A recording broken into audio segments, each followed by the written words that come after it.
Bakit madalas maabuso ang mga babae? Kasi sa ating lipunan, kadalasan sila yung nananatili sa bahay. Sila yung walang oportunidad. So nakadepende sila sa lalaki para mabuhay, para matustusan nila yung pangangailangan ng kanilang pamilya. And in turn, sila yung kahit meron silang kakayanan, sila yung kailangan magsakripisyo palagi. Oo din, Tapos sila yung nakadepende lang sa sweldo ng asawa nila. At yung asawa nila laging nasa labas.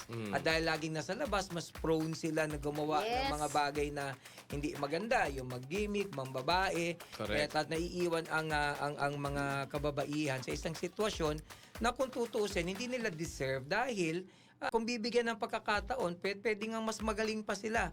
So dahil diyan sa ganyang inequality, marami sa kanila ang naaabuso at wala silang magawa dahil nga wala silang choice, hindi ba? Dahil biro mo, tumanda ka na, hindi ka nagtrabaho, nasa bahay ka lang.